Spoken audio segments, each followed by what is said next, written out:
Greetings and welcome to Office Hours. If you are new here and you want to learn a little bit more about what we do, you can head over to officehours.global. Our first hour, we answer your questions on media and digital productions of all kinds. And our second hour is something that we typically want to spend a little bit more time on, and we'll be discussing bids and how to approach them, client bids, government bids. You want to stay for our second hour. So go ahead and submit your questions. Remember, you can vote them up for the ones that you want to hear from because the show is driven by you. And if you happen to be watching the replay, you can always head over to askofficehours.global to submit your questions at any time. Speaking of questions, Bill, let's go. Absolutely. Thank you, Liberty. Mike Edwards has our first one this morning from Brooklyn, New York. Morning, everyone. What pre-made slider or slider material would the panel recommend for a Blackmagic Ursa Broadcast G2, hoping to mount the slider from the bottom of a balcony in place of using a tripod? Any suggestions are greatly appreciated. Thanks. Go ahead, Alex. So one of the things to think about is what if you're going to do it to the bottom of a balcony, are you going to try to flip the camera or basically hang the camera over it? So, and a lot of these sliders are not really designed for being hung from. So that's the thing you have to understand is that a lot of the sliders are designed to be, for the camera to weight to be on the top, not from the bottom. But you may be able to find a couple of them. It's just the way all the motors work depend on gravity. So you do want to think about what those look like. Edelchrome makes a fair number of them. Again, like one that we would do if we weren't putting it under something would be something like a Dana Dolly is also another one. The really hefty ones are the original slider. That one is just a tank, and you can put it up you can make it 30 feet long if you want to. But again, a lot of these are somewhat dependent on the way that their motor systems work. They're really designed to be, you have to figure out how to undersling your camera, or you need to think about, how you're gonna manage that weight on the actual slider. Courtney? Yeah, I've seen a lot of guys use these Kessler sliders. They're belt driven. I don't know if they're motorized. They're fairly inexpensive, and I think they're on rails rather than on a lot of wheels. A lot of sliders are on a track, and this one's pretty long, 60 inches. I'm not sure how much travel you're going to need on it. You might want to get one that's extendable because a lot of them are fixed length, and some of them are extendable. This one is not. But you can look at that, and I think it has ways where you could mount it upside down and hang the camera, but you'd have to have a head like a Weaver Stedman, which we used to call, which can be inverted and hang and put the camera underneath. And you would probably want the motorized head as well. And Bill? Yeah, Mike, the thing that I would look for, make sure that whatever remote control system is, and obviously if you're hanging it under a balcony, you're not going to have an operator hanging under it with it. So you're going to be using some sort of remote control thing. And in my experience in the past, pan tilt heads and things like that have remote control motors in them, one or two extensions and I've run out of room. So know how far you're going to have your operator from this device. And if you have to do some serious engineering to get the control signal to the slider from wherever you're going to be operating it, that can be a stopper if you don't spend enough on the rig. Next question. Paul Kovacs in Elkhart, Indiana is up next. Sorry for the noob question as I learn. I'm having problems with a Sony A7IV looking choppy as it comes into an Atem Mini Extreme. The FX30 I have overhead looks fine. Anything I'm missing in settings on the camera or on the Atem? And that's our first QR code question. Alex? Well, yeah, number one, that's not a noob question. Noob questions are like, how do I turn on my computer? how do I plug this? Those are noob questions. This is solidly in the middle. So feel free to ask more questions like this, Paul. So what you want to look at is what the outputs are. It's very unlikely that it has something to do with the switcher. It has to do with probably how the camera is processing it. So look at the HDMI out. It should work just fine, although I have very little experience trying to pull live feeds out of an A7IV. We definitely have seen A7 II and 3s work well. But what you want to look at is, number one is I would look at what the output is. It's going to be either 30 or 60 or your switcher's not going to be able to see it. So it's not like it's outputting 4K or anything else like that. If it's outputting 60, maybe think about whether you need 60 and try to go to 30 and just see if that works. The other thing to look at is what is the still size set to? It may be doing some kind of scaling, and make sure that it's in video mode. One of the things that I've noticed about Sony is that it has an HDMI output, but you can put it into, there's like S&Q and there's still on the Sonys or some of the Sonys.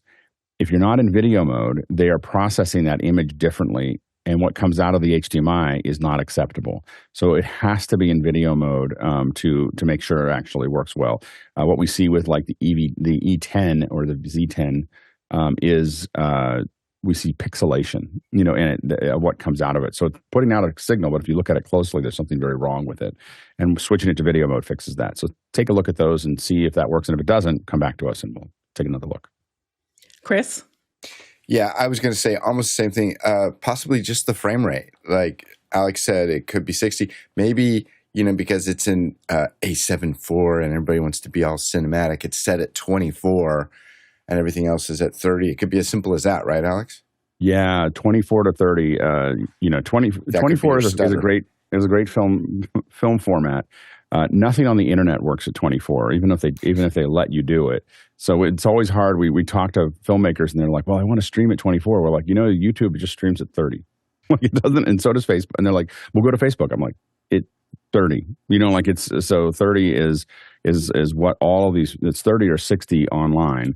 And so if your camera is outputting 24 and your FX30 is outputting 30 and your switcher is set to 30, or 60, that would definitely give you the results that you're talking about. It's a great catch, Chris.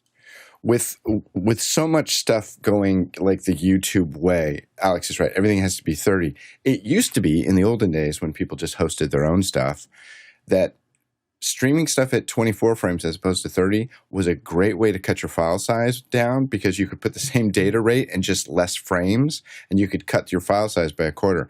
A very large fruit company recommended that to me about 25 years ago, 20 years ago. I wrote actually, I spoke at WWDC about that in 2007, I think, so about almost 15 years ago or whatever.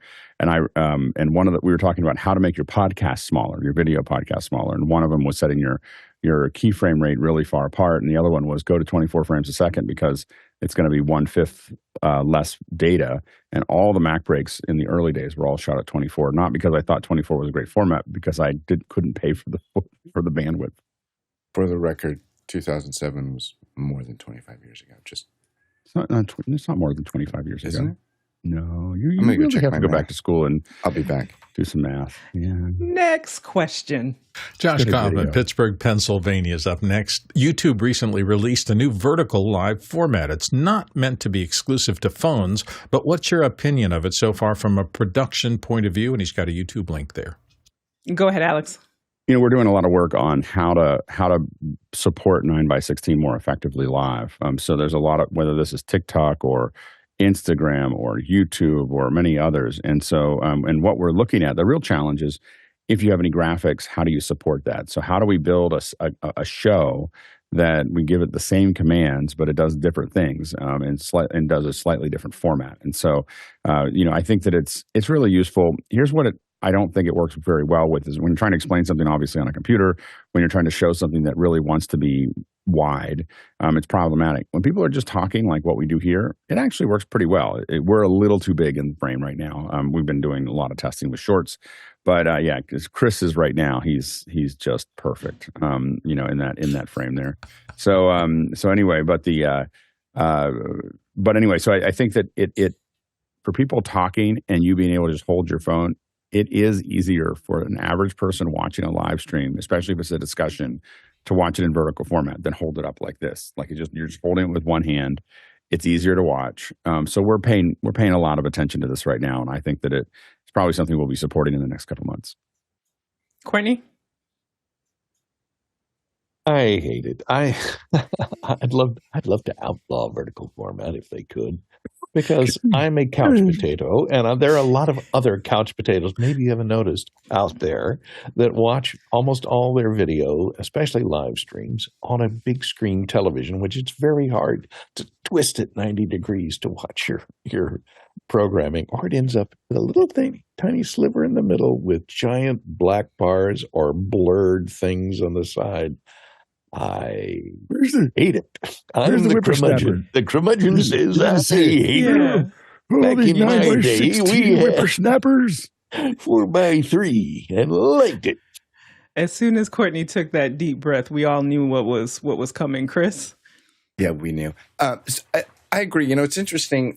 I watched the family FaceTime with other family members around the country all the time. And, everybody else is like, oh, James is calling. And I'm like, I'm just analyzing it like from a market research thing. And it's quite good. Like Alex says, if you're just sitting there talking to somebody, it works quite well until somebody else wants to jump in the picture. Oh, hey, James, how's it going? It's just, it really devolves quickly when it's not one-on-one. Well, but I think that one of the things that makes it good is that it is specifically that when you're just talking to someone, you don't see everything around them, which means that they have a little bit more privacy in the sense that there's not as many distractions going on. There's a lot more than one person in the room. I'm just saying. And just pulling in the comments here, John, that's exactly what I was going to share as well. John says, young kids don't watch much horizontal video. I know Courtney may not want to hear this, but you have to reach someone. And then he also said stacking. When I think about this, I look at Instagram really when they tried to start doing like the vertical. Well, I mean, they were already in that format, but your ability when you were going live and what that looked like and how people have been able. So it'll be interesting to see if YouTube ever has that functionality of like, are you able to bring someone on and then having the stacked video from that perspective? But they know who they're reaching with this as they test it, because they're correct that, conversation wise and the kids nowadays and how they do content, even thinking of there's this trend going on out there where they put like a Gen X or someone older with is it alpha would under 10, and how do you do heart, and like this is heart, but for them it's like some other thing, and that's what essentially this is. It's how they're consuming content. So this is just a smart play by YouTube to understand their audience and then make it fit how they do things and how they move. Bill? So my first vertical commission was probably 15, maybe 17 years ago when I was working with large malls in the area, and most of them had large vertically mounted screens outside of the stores. And so we had to do our content for them both in horizontal and vertical. So this isn't a new transformation. It's been going on for a long time. I will also say I was at the motion picture at the Hollywood Academy Museum, and I wandered into one of the rooms and I saw a couple of vertical video things. Now, these screens were like 30 to 40 feet tall inside this room. You can see a little of the floor behind that one. So even the Motion Picture Academy in their museum arrangement are taking vertical video a little more seriously than they had in the past, understanding that certain kinds of compositions and certain kinds of content fits well with that. And we're seeing so much. I had a picture earlier of a friend of mine who works at TikTok, and she was showing that they use tons of verticals for a gigantic, extremely high budget concert with contemporary artists, Cardi B and some of the people who are filling stadiums, and they were all using vertical in the show as their iMag and the rest of that. So it's more important than we ever thought, I think. And I know it's slow and I know it falls against it, but this is the way the future is heading a little bit. Alex? I was trying to find the photo. We had a person that came with us to Africa in 2000. This is the earliest I've seen vertical video, and he just found that he was a photographer. And I said, "Why don't you come shoot some video with us? We're going to go to Zimbabwe." And so he came with us, and he's just framing like a photographer, and he turned his camera sideways and look at how great the frame is. And he's showing me this frame, and I'm like, "Yeah, if you set your TV on sideways, it'll look great." And he's like, "Oh, shut up!" And he left. But I realized might have been one of the first vertical videos, like, out there, 2000, long before we started thinking about it, and photographer thinking about it. And again, when you're a photographer and you think about a vertical shot, there are things that look better framed vertically. Nigel? Yeah, we went to see the Eagles on their most recent final tour, and the support act was Steely Dan. And when Steely Dan came on, there were two vertical monitors either side of the stage. And I thought, and sort of doing iMac stuff. And I thought, well, that's a really interesting artistic choice. Then when the Eagles came on, what I noticed was they weren't too vertical. They were the last two panels of a very long horizontal monitor that Steely Dan didn't get to use. Steely Dan didn't get to use. Next question. Next question comes to us from Douglas Carmichael. He says, I read an interesting article in Radio World about the demise of the FCC first-class license. How would we assess competency with technology changing so rapidly? Alex? I think that's part of the problem, is that the technology is changing so rapidly that if you try to build a standard for that, I learned Morse code when I was like 10. I had like a little I don't think I remember it anymore. But it was, anyway, so it was just I think that we, it's an interesting problem. I don't know if we can. Like, I think that there are some basic things. Understanding what the laws are, understanding what the regulations are, I think is important. Certain skill sets, I think it gets more important. And also we have to think about where the FCC fits into this now that almost everything that we're communicating is online. Courtney? Yes, but there still are radio broadcast and television broadcast stations, and it used to be you had to have a first-class license if you're going to work on any of them, or even operate the 50,000-watt AM transmitters and FM transmitters that were non-directional. These, it's a shame to do away with it. One of the reasons the article mentions is that the testing could be gamed. Because they would publish the list of questions that would be used on the exam, and not exactly a whole range of questions. The exam would take a subset of the questions that they published, but you could memorize the book and answer the questions without any knowledge of radio broadcast or the technology involved and the physics involved. Oh, so look, someone's interfering with my radio broadcast right now. But the physics involved in radio transmission and television transmission. And these days, with the bandwidth tightening, with them taking up more and more space with digital broadcast, it's become more of a problem if you get some bozo in there and misadjusts a transmitter. But I think most of the transmitters these days are turnkey type operations. They're manufacturers of the transmitters offer a program where they'll come and install them and give you a maintenance contract and maintain them with engineers from that company. To handle the engineering for any changes that you're going to do to your transmitters. So I think that has eliminated a lot of freelance engineers out there and operators that need to operate the stations. These days they're pretty automated as far as operation goes. They're all monitored by computer and handled that way. And Bill? My very first radio job required me to have a first-class FCC license. So I went in and took the classes, got my first, and all it meant was that in my overnight shift, I was able to take transmitter readings. I still remember plate current times plate voltage times the efficiency factor and write down the result. Not more than a year after that, and we're talking about many, many years ago, the transmitters automated all of that, and so you'd literally just push the button and write down the number.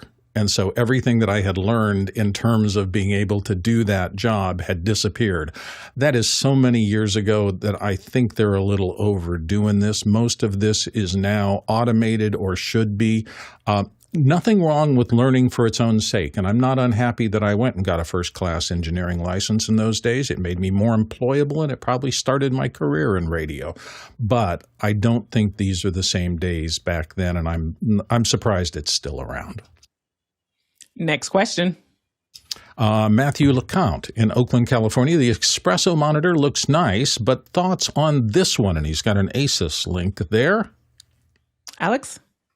Yeah, this is the Asus Pro Art. Let's see if I think I have it up here. I can show it to you here. So this is what it looks like here, and you can see that it is. It looks very similar to the Espresso that we were talking about, I think yesterday, that we were kind of interested in, and the price is about the same. So you'd have to decide, Now, what I will say is there's a little bit more I/O that's here. So I don't know if I can zoom in here. Let's see. But if you look at the side here, you'll see that you have HDMI here. Oops, that's a really bad color for that. You have HDMI here plus 2 USB ports here. So I think that those are, definitely has a little bit more I/O to it at nearly the same price. What's interesting, I thought that when I looked at it, I also noticed that it has, interestingly enough, Feel by Wacom. So they're actually working. Wacom is actually working with them as opposed to them competing directly with them. So it's an interesting. Really interesting monitor. I do love the idea. I would recommend getting this kind of monitor or some kind of tablet because drawing on things is really nice. And so having one of those in your studio, whether it's this one or the Espresso. I tested the Espresso a little bit on Friday. Friend of mine brought one over to the house, and so we took a look at it. I was really impressed. But I haven't played with this one. It looks good, and again, similar pricing. What was the use case in the discussion when it was brought up, the monitor? Yeah, so what was funny was someone started asking. I don't know if it's all just became because they're pushing these out, but a friend of mine had one, and then there was a question on Sunday about it. But it's very similar to this. The very flat panel. It's touch screen, so you can use your fingers or a pen. The Espresso has 2 USB-Cs, so it kind of I believe it can loop through, so it is a.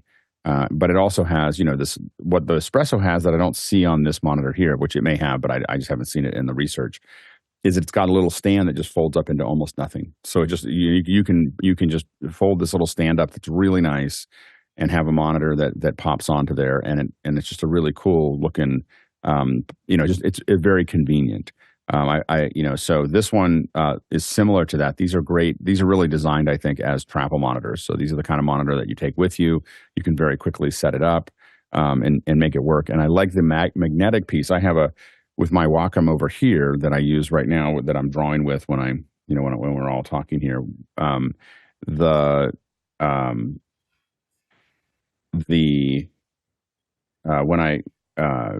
When I use this is in a clamp, and the clamp is a little bit difficult to use in some ways. Having a magnet that just pops onto the back is kind of nice because you can just kind of snap it to it. One thing that this has, I actually tested my teleprompter software on the Espresso with my computer, and it worked great. Interesting thing here that I don't know what will happen is one thing that I noticed here, of course, was 10-point touch. So you can use all your fingers on this Asus monitor to make adjustments. There's a lot of innovation that might be available there as far as being able to grab things and move them around and move them in and out. So it's really interesting, and I think that we're seeing a lot of competition. I think monitor companies are trying to figure out what's next. Like everybody has a monitor, it does what it does. So I think that they have to figure out ways to innovate. So I think you're seeing more and more touch screens, more and more of these types of interactions where what we used to think of as a Wacom tablet is just becoming part of the monitor. Right, part of your whole ecosystem. Thank you. Yeah, part of it is because Windows and to some degree Mac, but Windows especially, because they have the Surface and because they developed a lot more to develop the operating system. The operating system actually supports touch, so I think that's also part of what makes it work. Thanks. Next question. John Fisher in Oklahoma City, Oklahoma says a year-old LG 27-inch 4K Ultrafine monitor has developed a very faint and sporadic flicker across the entire display. What are some things that could cause this? Jason. Bill, I believe that's a 4-year-old LG, and if I'm remembering correctly, that's the time when the 4G or the 4K and the 5K display came out from Apple via LG. And these had all sorts of RF problems. They had timing problems. This was brand new Thunderbolt technology at the time. So I'm not at all surprised that this is going wrong. I would contact the manufacturer, even if it's outside of warranty. Courtney? Yeah, and I think it can derive power over the USB-C. So check whatever you're supplying power to it with, and make sure that it can deliver enough current to that monitor, because it pulls a lot, because an IPS display that size, you can pull a lot of current.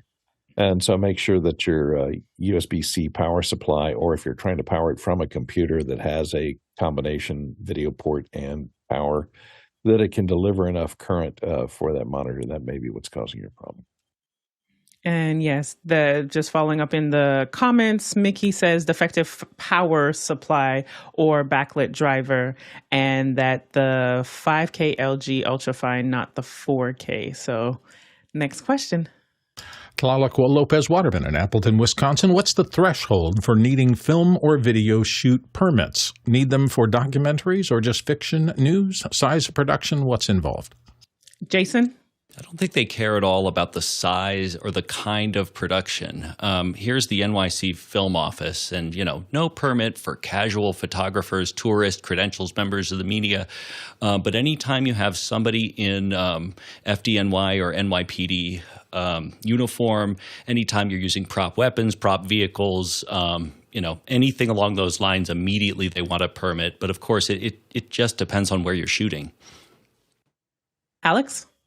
Yeah, in many cities, major cities, as soon as you drop as soon as you drop a tripod onto the ground, people want permits. Like they're going to walk up to you pretty quickly and go, "Hey, what's going on? How can we?" And so if you get a permit, it doesn't take usually very long to pull a permit once you've gotten to know the process. And so the first time you do it takes 2 or 3 weeks.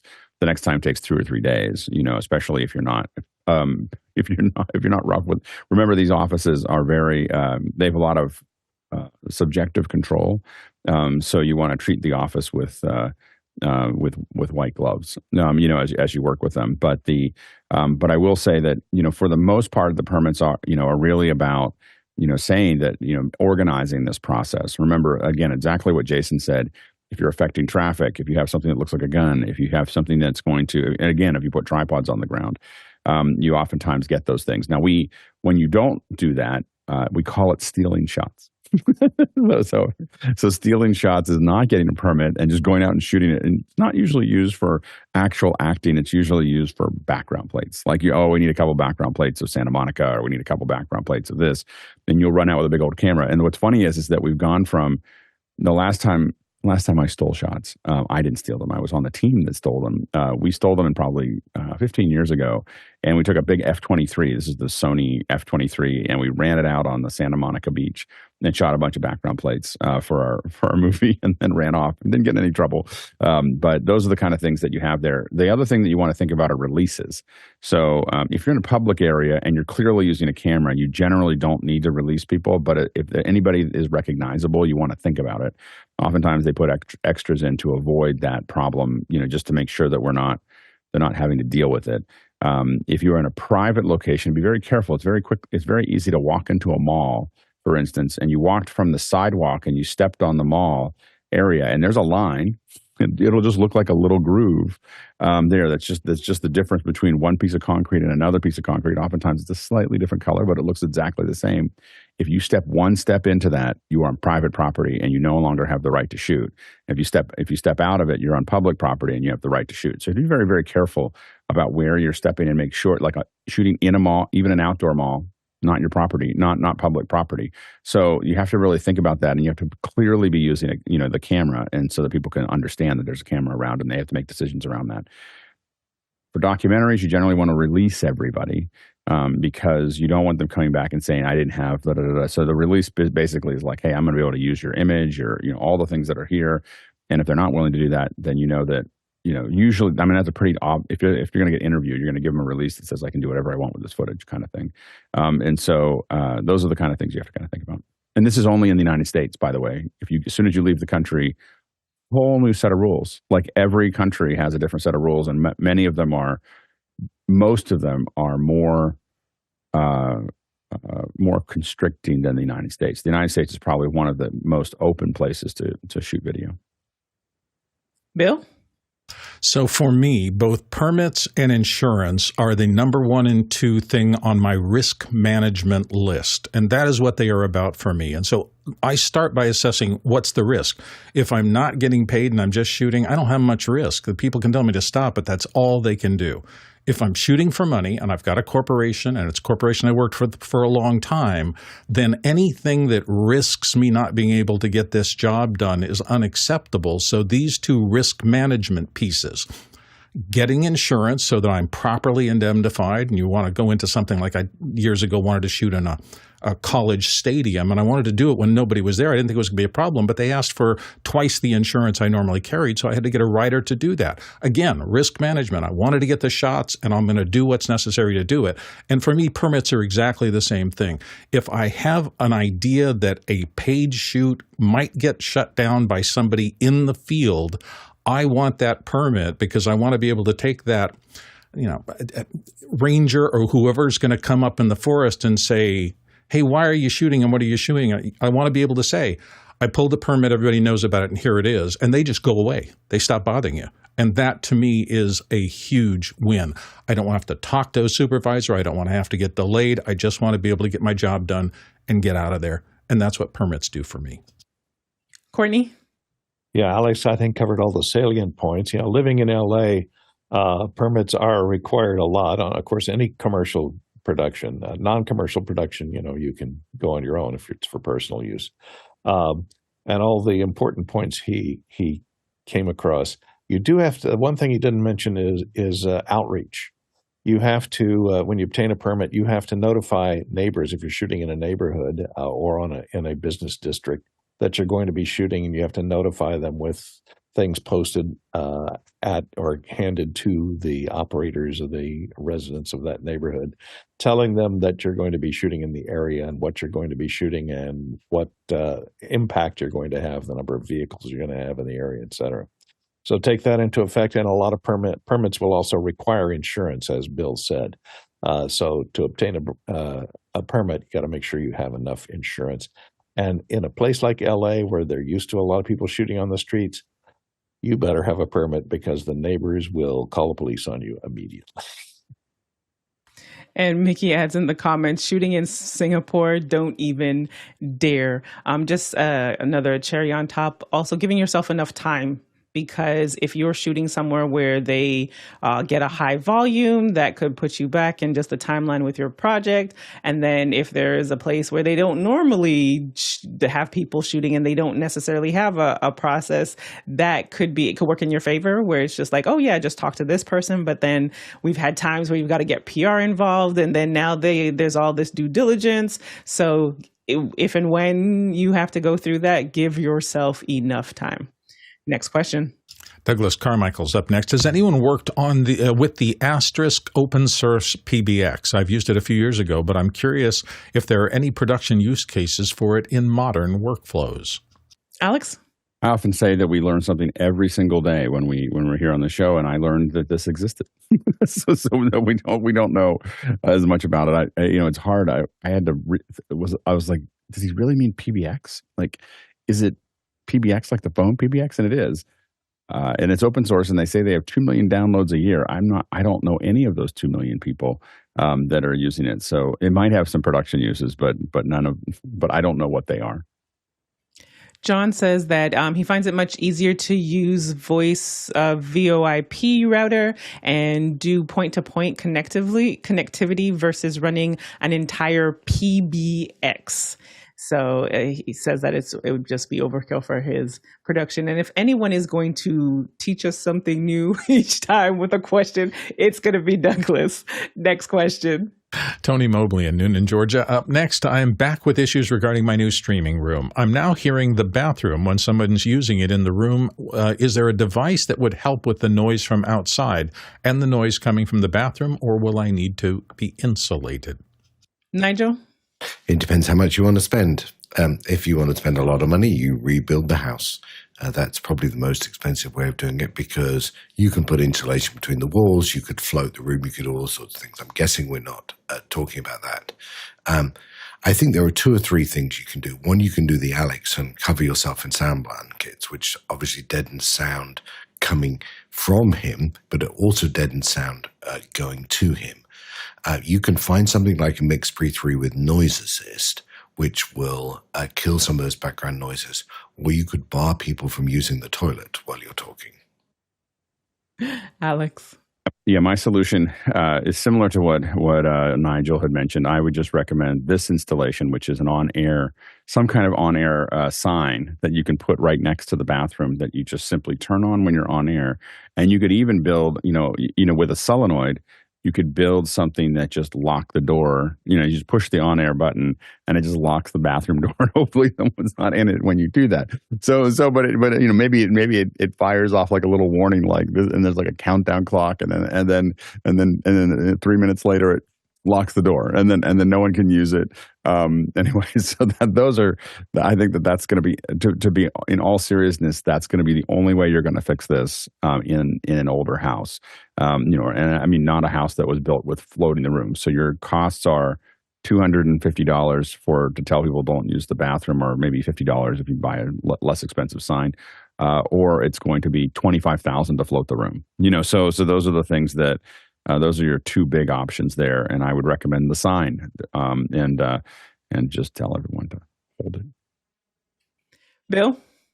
One other thing you can try, I'm not guaranteeing it's going to work, but remember the signal-to-noise ratio. The closer the mic is to your mouth, the less room noise you get and the more signal. You might try a headset mic, maybe one of the Countryman or one of the Shure Crown, those, the kind that Garth Brooks sings in, that puts it right next to your mouth. It will suppress everything other than your voice. Now, whether you like the look of that and or the sound of that, if you're looking for the absolute pristine desk mic kind of sound that we use here on the show, you might not get all the way there, but it is going to reduce the amount of ambient sound coming in compared to your voice. You may be able to lower your volume because of that and get acceptable results without spending that much money. And Jason? Yeah, I think a head-worn mic might be the winner here. I love the solenoid idea, I've got to say. That's just perfect. But believe it or not, I mean, Alex's solution, although it seems kind of like draconian and extreme, is actually pretty inexpensive compared to everything else. And Alex? Yeah, and most mics that have off-axis projection, the PR40, which you have already, and an SM58, will get rid of an awful lot of noise. So if you get up close to it and are willing to deal with, have a little bit of proximity, which would be a lot of proximity because Tony's got such a great voice, so that'd be booming, for that. But I think that that would be another thing to think about is if you're closer to those mics and you turn them to where their volume's correct, even without a headset. The problem with headsets is that if you use a directional headset, there's a lot of sibilance that is really problematic. And if you use an Omni, you'll pick up everything. And so I do think it does sound like there's a lot of challenges with that room. But let us know how it goes. Next question. Nigel DeSalle here on the panel from Austin, Texas, USA. We are heading out on a cruise and taking a Sony A7IV. I was thinking of not taking the MacBook, but just my iPad. The iPad does not have enough storage for all the pictures I will take. What are my offline storage options? Go ahead, Nigel. Yeah, so I've been trying to work out how to reduce the amount of luggage I've got, and my 16-inch MacBook Pro is not a light device. But every device I've seen that allows me to do this is like $700. Am I missing something simple? Alex? If you have a modern, what version of the iPad do you have? How old is it? How new is it? I have the Pro, but it's only got like 256 or 500. Right. What you may want to look for is a hub with an SD card reader. So I believe it's SD cards that are in the A7, right? So what you can do is I believe that you can, and I haven't tried this for a while. There was tools that did this even with Lightning back in the day with iPads. I just haven't done it for a long time. But what you can do is take the hub. They'll have a USB output, but it'll also have a SD card reader. You can plug a hard drive into the hub, and then you can tell something like Lightroom, like, hey, this is where I'm storing my library, is that hard drive. And then you plug the SD card in, and when you pull it, it's just going to set it on. It's going to put it on that external drive. So that should work for you. And I haven't done it with the newer iPads, but I've done it with the older ones of all things. So I think it should work fine. But you should be able to what you're looking for is a USB hub. It can be bus powered. You're not asking to do a lot. That will take a hard drive. It'll take a hard drive input, USB-C or USB-A or whatever you have, as well as the SD card. And you should be, if you tell either Photos or Lightroom, I probably wouldn't use Photos for this, and move it. You can move it from one drive to the other using your USB-C. What I would do, I will say, on a trip is I would buy enough SD cards that I could keep everything on SD cards. I wouldn't loop them. I'd buy a lot of them, and I'd still have a hard drive, and I'd back up to the hard drive and keep them in two different places. If you have any kind of theft or anything else, you would want to have those files saved in two different places. Next, Courtney. Yeah, I was just Alex covered it really well. I think the hub is a good idea, and this is what you could plug into it. You get a NVMe portable caddy here and stick a 4 terabyte NVMe drive in there. It's USB powered off of USB-C or USB-A, and it has a 10 megabit transfer rate, the USB 3.1 transfer rate, so it can transfer fairly high speeds to that backup. And those 4 terabyte drives, if you buy a bare bones board and stick it in that caddy, which is only about $15, then the 4 terabytes, maybe 150 or so, depending if you shop around. 200. Next question. Next one comes to us from Jack Ruppel in Breckenridge, Colorado. Anyone have experience creating USDG from QGIS ground plane lidar data on a scale of 0.5 mile by 0.5 mile with sub-meter resolution? Hope to add objects to the mesh. Jason? Oof, Jack wants to play with drones. No, I haven't had to do this with QGIS data. Before, what I've done in the past has been make the mesh and kind of overlay it into Google Earth. But no, I've never done this with QGIS. Alex? The question is, are you using existing data, or is it something you're going out and getting? So if you're going to go out and get it, think about, there's a company called Drone Deploy. So if you're going to build it yourself and you simply have the tools, really think about something like Drone Deploy, where it will control your DJI will be controlled by it. So it has an app that will talk to your Inspire or your Mavic or whatever, and just simply give it a grid and it'll go up and shoot it for you, and then it will deliver back to you I don't know if it'll do a USDZ, but it will do an OBJ, and then you can map it, and it'll do 2D mapping, 3D mapping. It'll do all of that for you. So you may want to think about that. The other thing you may want to think about is Recap. I think Recap may be able to integrate with some of these tools. That's an Autodesk product. It's not completely inexpensive, but it's another way to look at a lot of these tools here. The other, if it's already existing data and it's in QGIS, it may also be in a DEM file. So there are lots of converters for DEM files. So if you're taking something from if you're taking satellite data, or if you're taking other data like that, and you're getting DEM files, those DEM files can easily be converted. I actually used to sell a product that did this. So converted selections of DEM files, digital elevation maps. These are black and white maps that represent most of the world has a DEM file of it, especially of the United States. But if you're getting your own data, I would really think about looking at Recap and if you're shooting it yourself, definitely take a look at Drone Deploy. Oh, can't hear you, Liberty. Next question. Douglas Carmichael's up next, and he says the FCC wants to bring multilingual emergency alerts to the current emergency alert system. Could an AI voice like ElevenLabs work, considering the diversity of languages involved? And he's got a link there. Ryan?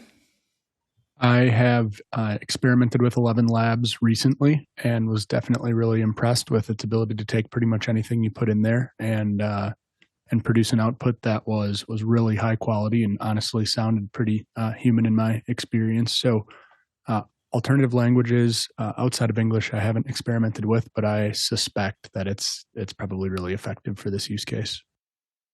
Bill? I'm going to wonder a little bit, and only because of this, I mentioned risk management before. Here you've got an official government emergency alert system. One mistake on a language translation that messes up a location and calls an emergency alert not to reach the place they need to reach, and I think it's going to blow up and become a huge, monstrous problem.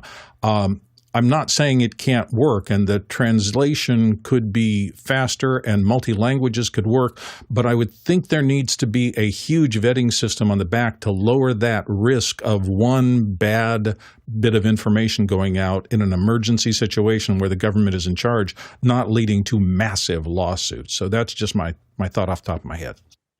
I wonder if that's just a matter of making sure, not to like very valid point, first of all, but I wonder if it's a matter of just making sure that it's trained well, like all the data that they have for years of the types of calls that they've received and then training it to see. But yeah, that's just interesting. Yeah, you know what's informing that for me, Liberty, is me getting foreign translations and then sending it to somebody who speaks the language and they go, well, it's 99% accurate, 99.999% accurate. And you're going, well, this was a half-hour program, which means there's a certain number of errors. That error could not be critical, and it'll be just something to pass over. But that one time it is critical could mess up a rescue or something like that, and that could lead to huge risk. This is something for the actuaries to deal with, I think. It's beyond my ken. Alex? That's not usually our experience. When we send the videos out to a translation and for someone to look at it, they don't tell us it's 99% accurate. They say it's all wrong. It's all wrong. Like everything about this is all wrong. Like I can't believe that they even said it this way. And they're insulted. They're angry. Especially, God, yes. Yeah. So anyway, and in case you're wondering, the most touchy are the French. Of course, the French are very touchy, and they get very upset when you try to translate their language. So anyway, but what I will say here is that generally for the emergency broadcast system, it is a very limited number of things. So they're not translating someone talking. So they wouldn't really need ElevenLabs for this. They'll sit there and do it by hand in 60 languages because it'll take them a week or two to get it all done and have everyone agree on what it should say, and then that's what goes out. So I don't think that they have to. Generally with an emergency broadcast system, they're not conversing.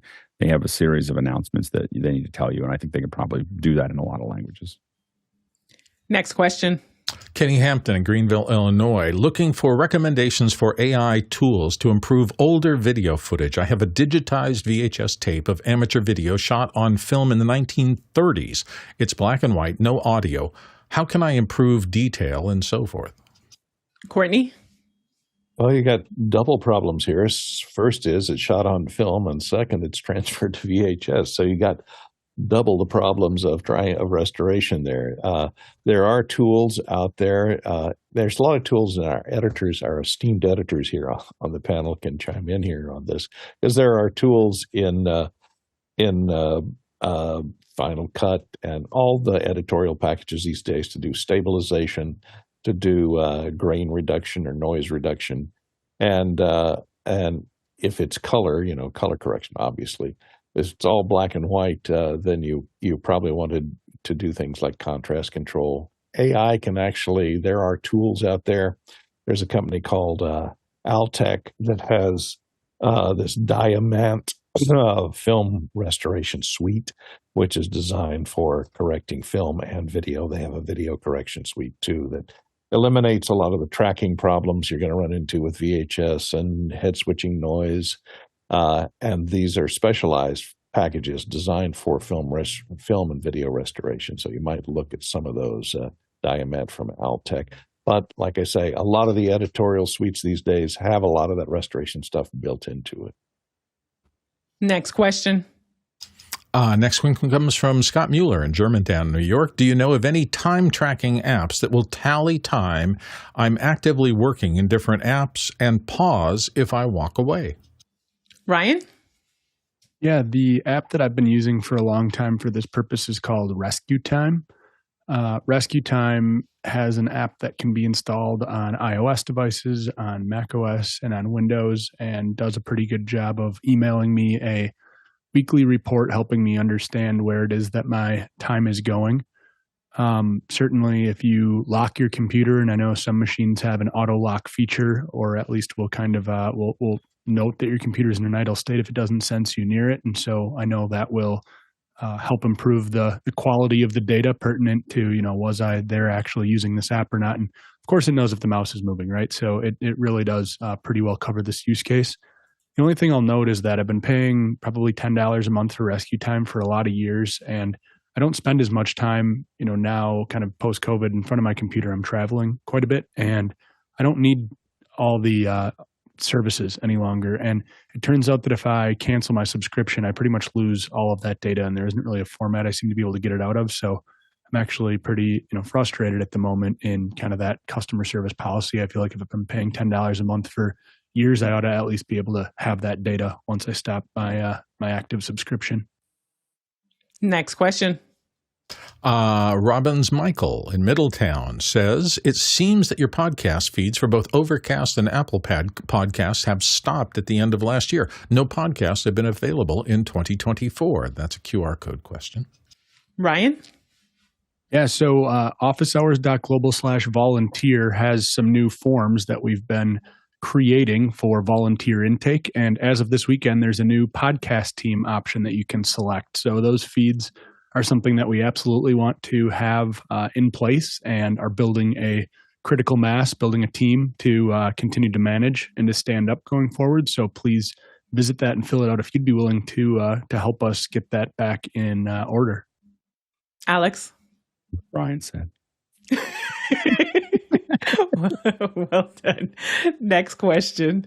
Robin Cutshaw of Atlanta, Georgia is up next. And Robin says, in a recent visit to Guitar Center, I noticed that they had stations where you could try 15 to 20 mics with headphones. The mics ranged from SM58s to TLM 103s and even more expensive. Really good experience. Have you tried it? And are there other places to try mics? Alex? Yeah, pretty much almost every reputable shop will let you do this. So I used to pick all my mics that way. I have a bad habit now of buying them and then forgetting to send them back. So I have a large collection of them here. But for the most part, if you go to a Guitar Center, but pretty much any place that is a good audio store that sells microphones should allow you to go through them, and should have a reasonably good place for you to listen to them and listen to your voice in them, because it is really important. Your voice is very personal, and the way that you interact with your microphone, it may be a great microphone, but you don't sound good in it. It may be not a very good microphone, and you sound great in it. It just depends on your voice. It depends on what its response is, and the best way for you to figure this out is to go try them. And so I would definitely recommend it. Again, Guitar Center has a whole room for that, I believe. They have lots of rooms for testing different things out, which is part of their advantage. But any place that sells a lot of mics that should have a place for you to test those mics and see what they sound like. Jason? Yeah, don't ever spend more than $50 on a microphone if you can't actually, get some isolating headphones and listen to yourself speak. And I would take that one step further. B&H in New York is kind of just incredible for this. And I've gone so far as to take an audio recorder there, and they'll let you plug it in. Absolutely. Plug it in. And so there are two parts to this. Listening to yourself with the IFB in real time is one part of it. The other part of it is, how do you sound back to yourself when you're not speaking? And those two are going to be very different. So I think the additional part to this is a tape recorder. It's pretty important. And Bill? I hate to add insult to injury, but also remember that when you're standing in front of a mic array there and you're speaking into this mic, whatever it is, let's say it's an RE20, you buy one, that's not the same mic. Now, the better a mic is, the higher its tolerances and the more consistent its sound's going to be. And so the characteristics of that mic will be consistent across lots of models of really good mics. When you get down into the less expensive mics, these come off of assembly lines, and it may be that mic 5930 is okay, but mic 5938, it didn't seat right or something is not quite as correct, so you may have a different performance characteristic. It is really one of those things, most of us have tried a lot of mics over the course of our careers. We've sat in front of them. We've tried to learn about them. We eventually settle on one, and then we learn to work it correctly so that you get the sound you want out of it. this is just a complicated thing, and mics are not magic. The best ones will only capture as well as possible what you're putting into it. So your voice and the mic does form a little bond there. Then paying some attention to that is usually good business. Next question. Robert Zababity in Poland comes up next, and this time he asks, my mimoLive question for this week. How many ISO feeds from Zoom can you set up for just recording? No streaming, mixing, queuing, cutting, etc. For example, use mimoLive as a Zoom ISO recorder. Any limitations? Go ahead, Alex. Yeah, there's no limitations inside of Mimo about how many of these you can set up. It's really just processors. So you're really looking at the way I have it, like for instance, the way I have it set up here for this is for Michael Pratt. Let me see here if I have this right. This is for let me just there's something there that I have to. This is for the Michael Krasny show, and what you can see here is that I have, I'm just saving to my movies for now, but I have these two ISOs here. And I can stack those up. I can just simply add new ones and just put in as many as I'd like to make that actually work. And so so that's that is the way that we can stack up those there. And you can do up to, I've never tried more than 8. But if I'm doing streaming and recording at the same time, I generally, you don't have that much processor. So it's just, a Mac Mini may have trouble with it. A Mac Pro or a more built-out Studio or many other things like that may be able to record those. Also, you got to make sure that you have enough drive speed to do those things.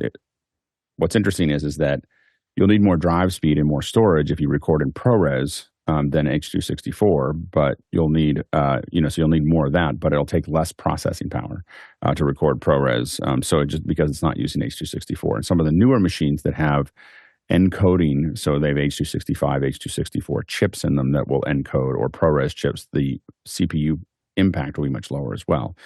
So those are all things to take into account as you do those records. But I've tested up to 8 and not had it limit to. Now, there's a limit to the integration of mimoLive, but you can do Zoom ISO to mimoLive and then record all of those ISOs as well as stream, but you have to pay close attention to the CPU impact of that. Next question. Next question comes to us from Jeff Veely in Henderson, Texas. What's your favorite tool for converting DVDs to digital video files? Go ahead, Nigel. So I guess there's a DRM question here. Is there security that you need to get around? Not that, of course, you would. But assuming there isn't, then I was always a big fan of Handbrake or VLC or one of those products. If you have DRM issues, there are other ways that you may have to think about those things. Courtney? Yeah, I agree. VLC, it's cross-platform. It will rip most, but not all. Depends on the encryption. There's another program called MakeMKV that is also cross-platform that is pretty good at ripping Blu-rays and DVDs. So take a look at those two things, as well as Handbrake. Next question. Gordon Lake in Los Angeles, California. What's the best way to get audio from an X32 Rack to an Atem 2 ME Constellation HD? Would you use XLR to TRS cables? Alex? I would embed downstream. Sorry. Anyway, so you can definitely do XLR to TRS. So that's if you're doing it out of a rack. The way we do it oftentimes is we actually use Dante. So we have the Avios that are plugged into the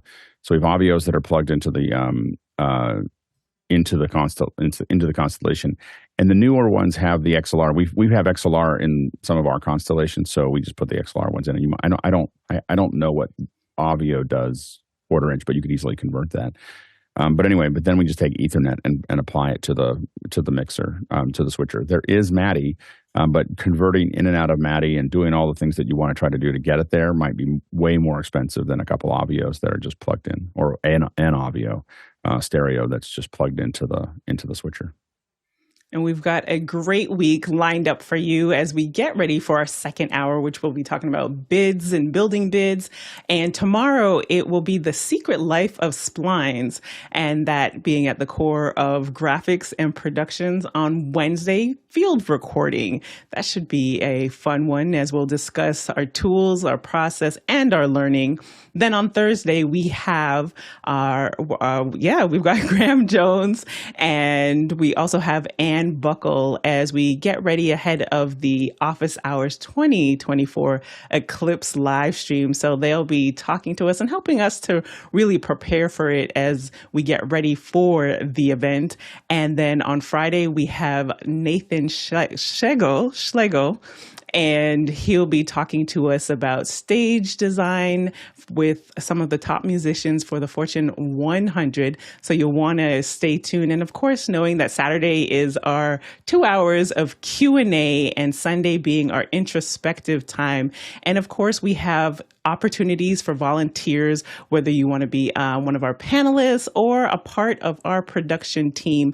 You'll see all of these announcements and these news in your email each and every day. And as we get ready to transition to talking about bids. So looking forward to this great conversation, and be sure to submit your questions so that we can hear and be able to answer all of your questions.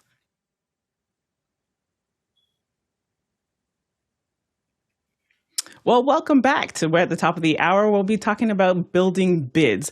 And now we've left this pretty open-ended, bids of all kinds. So whether those be government contracts or bids in the private sector, or just overall where there are bids that are contracts that you're looking for various projects. It's the sales pipeline ultimately, but there are some different nuances that comes into play, and that is just the process of doing the bids. So if you are, because for some of the ones that we have worked on in the past, it is a labor, definitely a lot of work upfront, but the rewards can really be great, especially if you become a chosen vendor, selected vendor. And there are just some strategies around doing that and making sure that you have all of your documentation, reading the finer details, and especially when it's on a government level, there's usually a Q&A or a pre-bidding where they explain the bid, they explain what they're looking for, and you get a chance to answer any questions, ask your questions.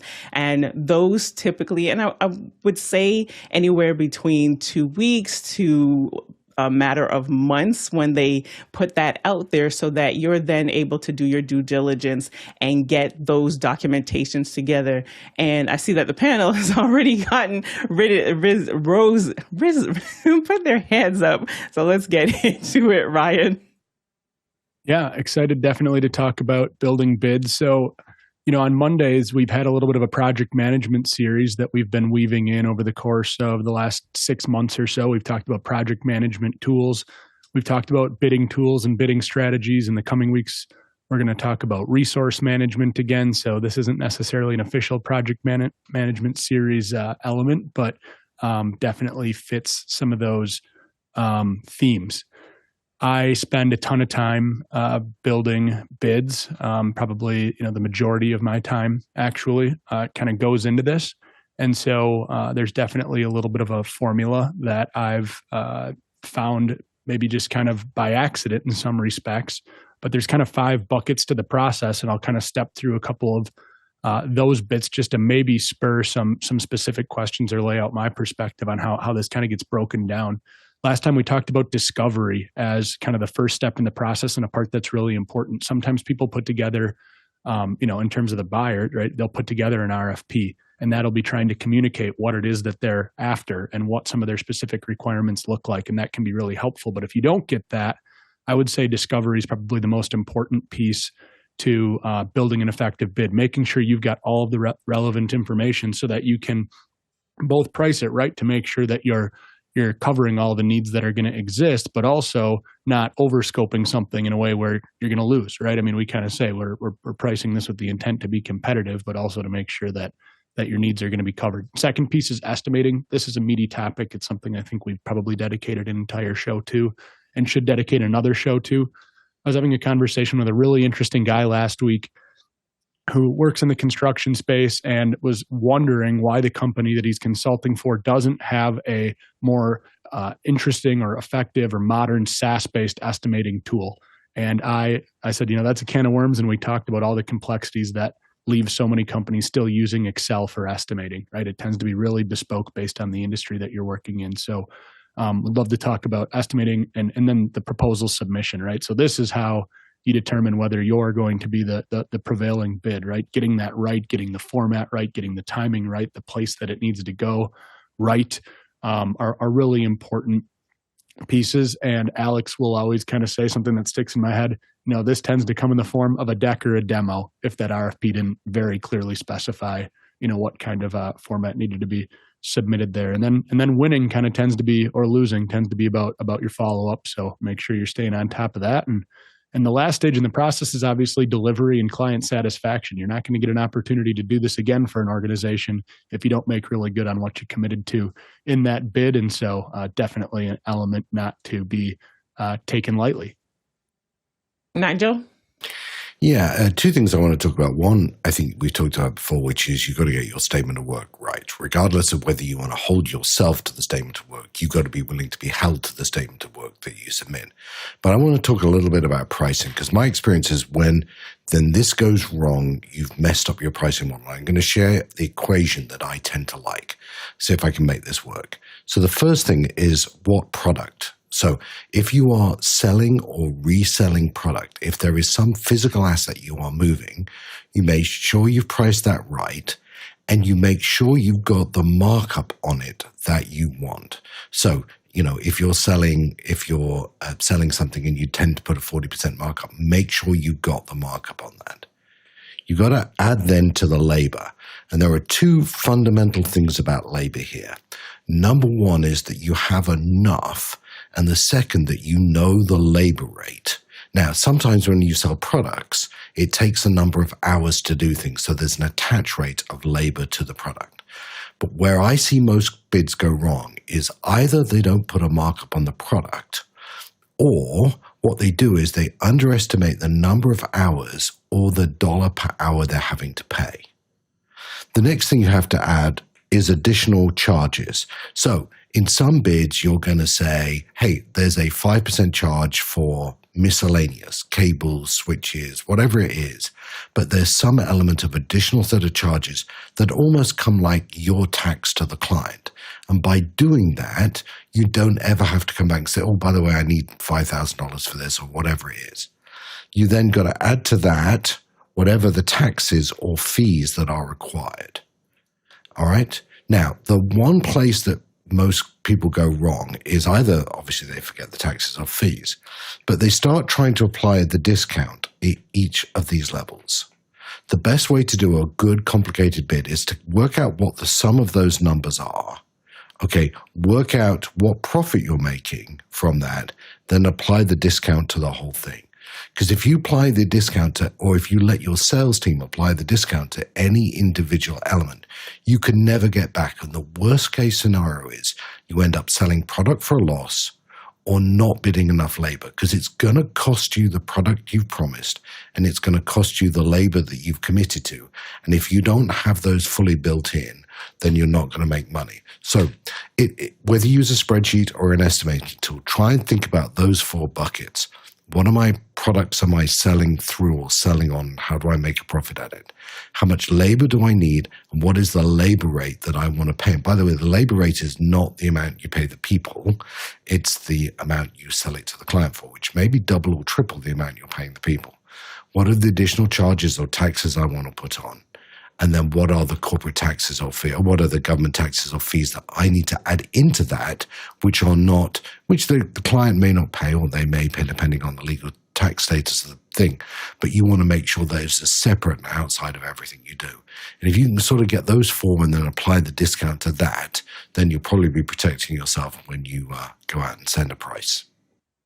Bill? So the main thing you're hearing from both Ryan and Nigel is your billing process is one of the most important things you will ever organize, solidify into a process, and act on for every single project. It is the way that you make sure that you don't make mistakes and get hurt. I'm going to talk about it just from my early days and building how I bid video projects specifically, but I originally took a program called FileMaker Pro, and I created, somebody had given me an above the line, below the line, and post form. And I thought, well, this is a good way to think about video projects. So I built in like a spreadsheet. Okay, what are my fixed costs over the top? And the very first thing I put in was my production fee. And I'll tell you why I did that in a minute. And that was how much you're going to pay me to make your video.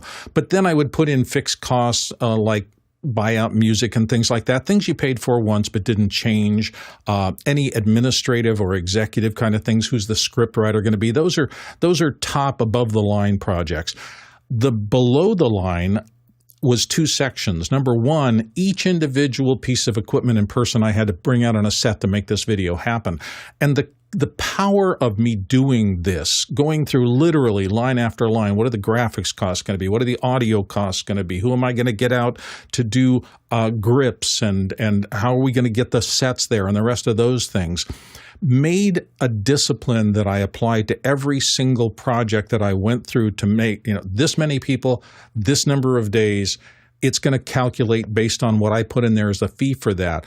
The discipline of that was transformative and really changed me from a seat of the pants organization into somebody who could redo this over and over again and do it correctly. And then below the line, all the editing and post-production things. After I went through all that work to do this, I quickly learned that I never wanted to give that to a client. Because every time I gave it to a client, they would push back on this fee or that fee or whatever, and that's not where I wanted to be. So I did another one, which was the production quote.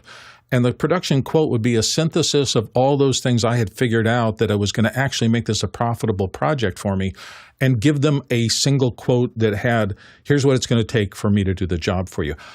75% of the time, nobody wanted anything more than a quote, and we never got into those arguments about, can we make it cheaper for this? And if somebody said, I don't have that much budget, it was the best tool in the world. Great. We have 3 days down in the field. Let's cut it back to 2 and see how that affects it. And you know what they never did? They never asked me to lower my fee once in all the years I worked. For some reason, asking me to lower my fee was like saying, you're not good enough at this. You don't deserve that much. And if they're asking me to do it, that decision, I would hope, has already been made. So that formalization turned out to be the smartest thing I ever did. Whether you're small, medium, or growing, I would highly suggest you try to formalize and memorialize your bidding process into some set of tools like this so you can look at every stage. And as you add to it, you get more and more refined, and you make fewer and fewer mistakes, and you make more and more money. That's just how it always worked for me.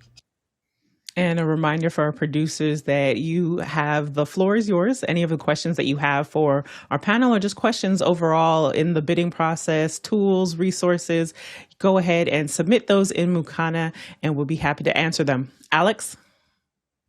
There's a couple of things. One is you really need to understand the project. I think this has been mentioned before, but really understand what people want. Oftentimes you want to talk to them about it. I very rarely will respond to an RFP, a request for proposal, by just the text. I'm like, hey, can we get on a call and talk and walk through this about figuring out what it is? I will admit that I oftentimes will bid on a project that is not in the RFP, which is what they really wanted to do. They figure out how to put it into a box and they put it out there. Now, there are definitely organizations and government organizations that just want you to look at the print and just send you back something. I find that the success rate on that is very low and usually not as worth the time, to work on it. Whereas if you're building something up with someone, you can get a sense of what they actually want to do. And sometimes while you're talking, you will move the marker around. So you'll go, well, have you thought about this? And have you done this? And what happens is, to be honest, is you're moving people away from what the RFP is, which means that by the time everybody else submits an RFP, they're bidding on something that doesn't exist anymore. Because you've talked to them about, they've realized that's not what they really wanted, but it's already out there. and then you're really talking, but what you're doing is you're customizing your bid exactly to what they do. Very rarely do I have some formats. I have, what is my pre-production? What is my labor? What are my logistics? What are my equipment costs? And so those are there. I very rarely move on the equipment cost as an example, even if we own the things, because we had to pay to maintain them. And I very rarely move on prices in general. Like, people will ask for discounts and we just figure out what we take out. The other thing I don't do, I think I talk to people who do this, and I always find it amazing. They go, well, it depends on who you're bidding with. And I'm like, it depends on who you're bidding? Like, who if there's a big corporation, I'm going to ask for a bunch of money. If it's a little company, I'm going to ask for less. And I'm like, no. I charge what it costs, what it costs with a reasonable margin to make sure that we can keep on doing this. But I don't change what I do based on the size of the company or the size of the organization. I just say, well, this is what it takes. Now, I may work with them to figure out how to do it cost effectively because they want to cut a bunch of corners, or they're trying to fit into things. Like, there's numbers that, if I go over a $2,000 threshold with the government, they now need triple bids and they need a bunch of other things. So if they have a little project they want to do, I'm going to figure out how to work with them to stay at $1,900 or $1,950 or something like that, because they can just put that on a credit card. A lot of corporations, if they're doing a small webinar, I know that number sits below $6,000. Under $6,000 is a whole lot of things that happen. Over $6,000, there's a lot of like, oh, we're gonna have a bunch of meetings, and but it's not that I'm giving them discounts. I'm figuring out how to do it at the price that makes sense for what they're trying to do. And so oftentimes, though, I also find that the other thing that we don't win every bid that we do, but usually when someone says, "Can you make it less?" I outline for them the things that will go wrong when you pay less for this. These are the issues. You're going to have video quality issues. You're going to have a hard start. You're going to have blah, blah, blah. And I'll list them all off. What that does, that's what they're looking for when someone else gets the bid. And so when it doesn't work, I put whoever gets that job into a pretty tight position to succeed, so I box them in. And so that, then I get the next bid, because one of those things invariably happens. Because, again, if you're bidding out efficiently, you're going to be okay. The other thing to think about is that I don't just submit. I generally, unless I know the client and that we're doing the same thing over and over and over again, I will submit a proposal that really outlines what we're doing. There's pictures and there's little diagrams and there's things that this is how we're going to handle it. Almost nobody else does that. Like, I see some of the other bids that go through and they're like, here is a Excel file, that is like that's output. I'm building mine in Numbers, which Numbers is not as good as Excel when it comes to large calculations and pivoting tables and all the things that you need to do to do really big calculations for companies or whatever. But it gives you a huge advantage when you're doing bids because it looks way better than Excel or Google, whatever Sheets. I use Google Sheets. I don't use really Excel anymore, but I use Google Sheets a lot when we're trying to interact with other people because we have to manage a lot of parts. But when it comes to doing bids, Numbers is the ninja tool that makes everything just look prettier as it is being designed, and all of that matters. Like, I think that people, punch stuff out of QuickBooks and decide that that's going to be okay. And if you already have a client and you like QuickBooks, that's fine. But if it's a new client, and especially if it's a lot of money, that little extra sheen is not what everybody does. So you go, well, nobody else does that. That's why you want to do it. so that's why you want to, they're going to look at your presentation and it's going, oh, this is really nice. And, I understand how they're going to approach this and this is what it's going to look like. And we've, I had one bid a couple of years ago and I came in almost twice the other bid. I literally came in almost twice what the next highest bid was. And I still got the job. so because they felt like I could actually do it, and it was not an insignificant amount of money. I mean, and the other company was much more established. It just depended on that conversation that I had with the client and the presentation and truly showing that I understood what it was going to take. And I understood, hey, I know that they're telling you they can do this for this number, but they can't. Like, they can't do what you're asking them to do, at that number. And so I think that that's a lot of it. The final thing I'll say about bids is we can talk about bids, but this is still a relationships game. and really, what you're doing is, like I've worked with a lot of companies that triple bid, but we'll have conversations about things that are very unique to what our skill set is and what our equipment set is and everything else like that. And they put all those little bits and pieces into the RFP, which makes it almost impossible for someone else to bid. Because most people, other than the finance department, everyone hates triple bidding. Like they just think it's the dumbest thing because it actually doesn't get you the highest quality return. And so you get something that's not great, and so I understand why it's it's a way to manage costs, but it's not a way to manage brands, and so anyway, so what oftentimes happens is they'll give you kind of an inside groove of you'll say a bunch of things that only you can do, and so I had clients that said it has to be encoded by an Elemental 600, like our show has to be encoded by an Elemental 600. That's $100,000 box. I'm gonna say two of them. Those are $200,000 boxes. And I was one of the only people in the world that had those boxes that wasn't ABC or someone like that. And so it just guaranteed that we were going to get the job, and then they didn't have to, then the triple bid was, irrelevant at that point. But that's because I had a relationship with them and they wanted to work with us as opposed to just kind of randomly putting stuff in and hoping that it kind of works out. That may be where it begins, but almost all of your great clients will come from relationships, not from bids. Yep. Chris? I totally agree. There's a couple of things I always tell people. To Alex's point of it matters who you're bidding to. No, it doesn't. What you really need to do is you need to know the way I describe it is this. I know exactly how much it costs to be me. And if you want me to work for you, you're going to buy part of me. And I know how much that is per hour per day. So bidding for me, and this is a much smaller thing than what you guys are talking about, is really simple. It's like, how many hours of me do you want to buy? Done. Okay. But in terms of like bidding jobs and pitching jobs to companies, I always tell people everything you need to know about sales you can learn at the drive-thru at McDonald's.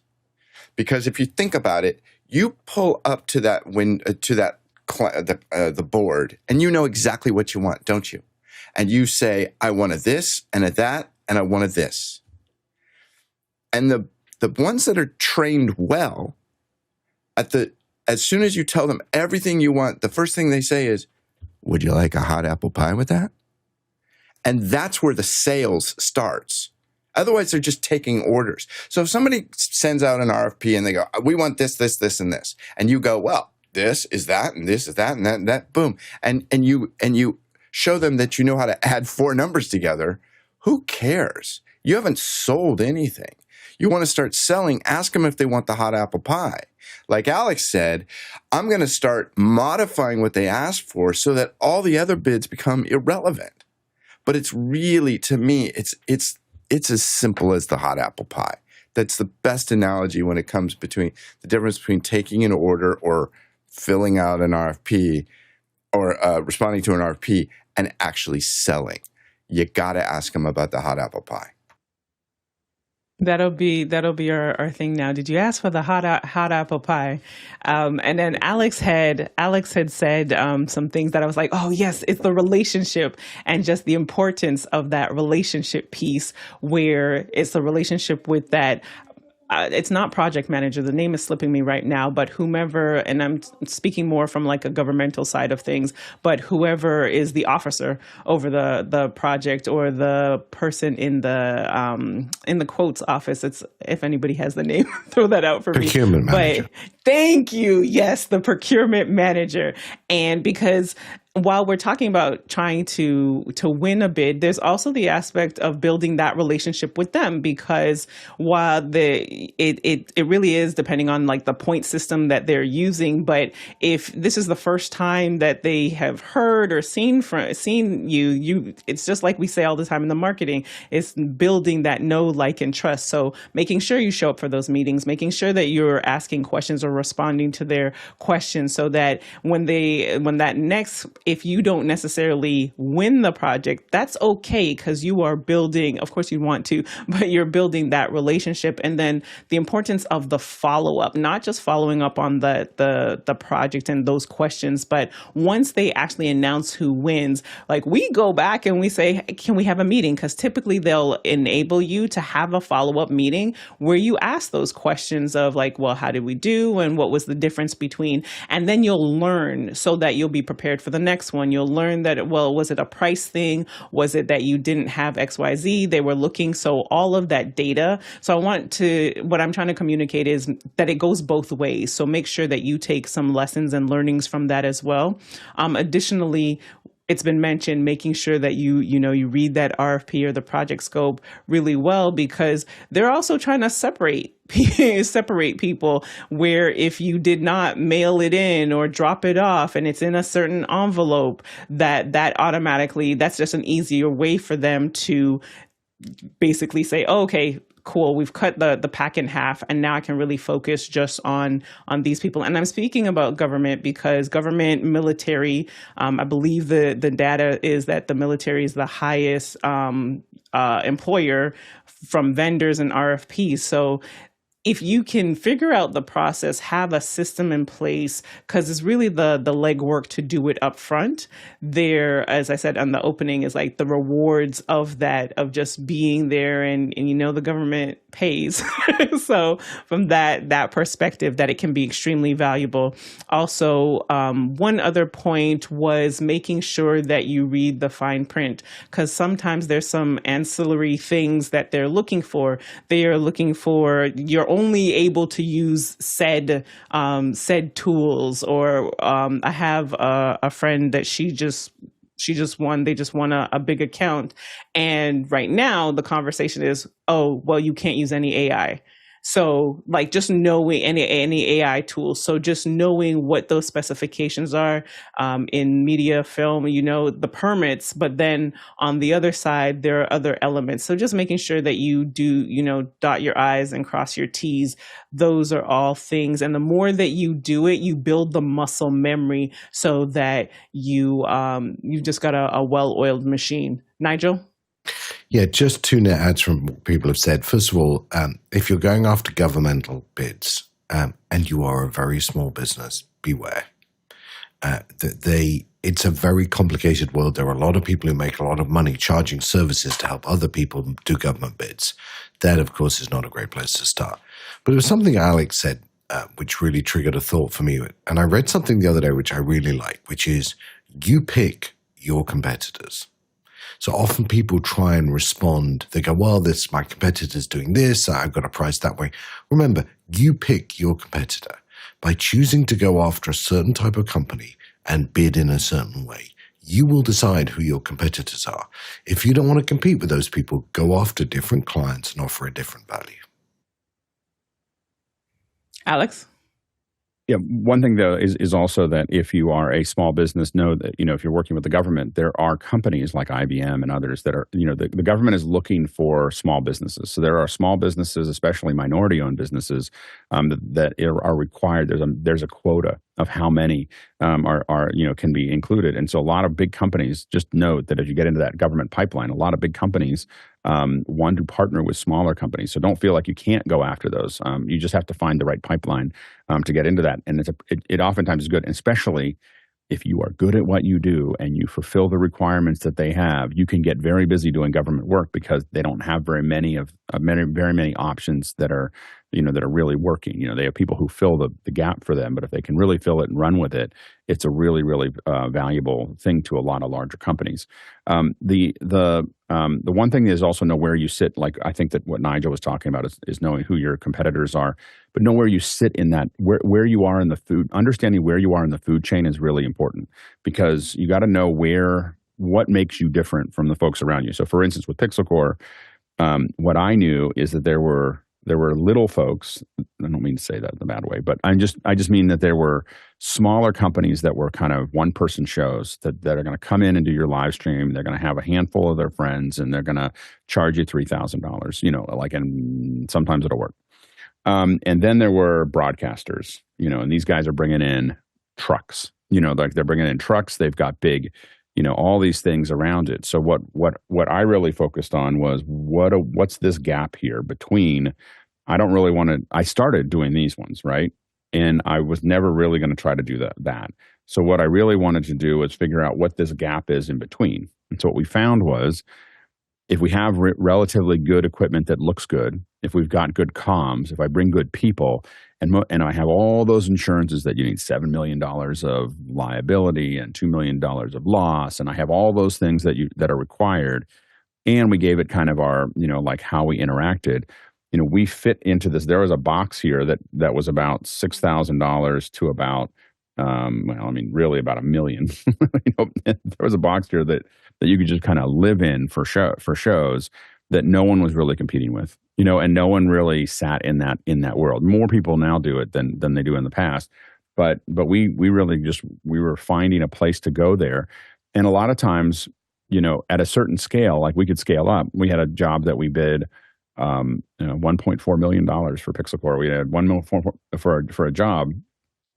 It's a lot of money, and there was solid margin in there for us and everything else. And I know that the client bid it to a lot of other people, but no one else could do it at that scale for that price. Like there was just nobody else that they could find.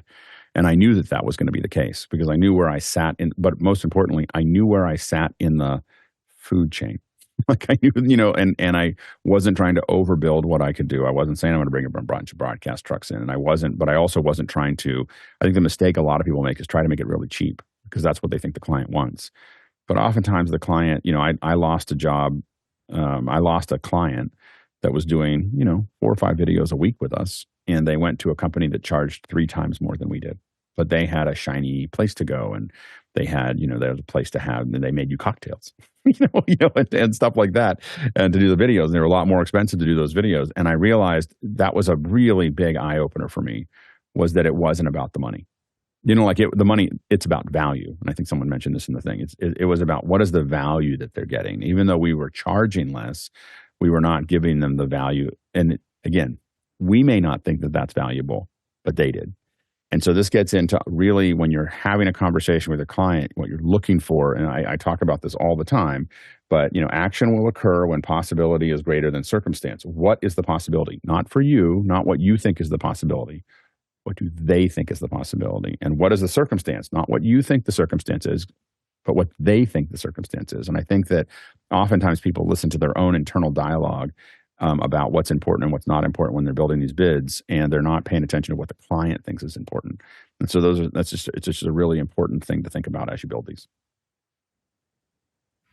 And I almost wanted to add another aspect to it as well, is going back to the relationship idea, is also looking at your relationship with your partners. So the saying of like Voltron up. So if you are, because Eduardo was the one who mentioned the value part, and he said in the comment, better, he's trying to find that sweet spot, better than an entrepreneur, but then in between like the TV broadcaster. So what does that mean? Who else do you potentially need to partner up with and do that due diligence and have worked with them in advance so that depending on the size of the contract that you're going after, because you want to make sure that you can execute because you're building a reputation as well. But yes, if you do sound really well, and then finding someone whose video, and then you can bid on it, but you're showing like your capacity, because depending on the size of the employer or the contractor, they're looking at, like, as Alex said, and it's been said a couple of times already, can you really do it? Is it believable that you'll be able to do this and knock it out of the park? So that collaboration piece being so key, that's what will help you to scale and help you to grow and help you to build bandwidth. Alex? From what Liberty said, there's my favorite thing that I think about every time I do a bid. It literally rings in my head. Is from Joe versus the Volcano at the very beginning. There's a guy on the phone, and he's just yelling over the phone going, I know you can get the job, but can you do the job? I know you can get the job, but can you do the job? I'm not arguing that with you. Just that it's a really great scene. And I think that people get themselves into big trouble when they bid more than they can do, because, I'm not looking at a client like I don't look at a job as Atem, like its own thing. Like I look at it as this is the beginning of a relationship. We had a client that they came in and they asked us to do a $5,000 job, and we spent probably 20 grand on it, in time and gear and things and everything else, because it was a big client. And we never told them that. We just acted like it was just another job that we were doing. We didn't, there was no, talking about it. We just wanted to make sure, yeah, sure, we got this done. And we didn't, what I wasn't told until later is the last 5 companies had failed.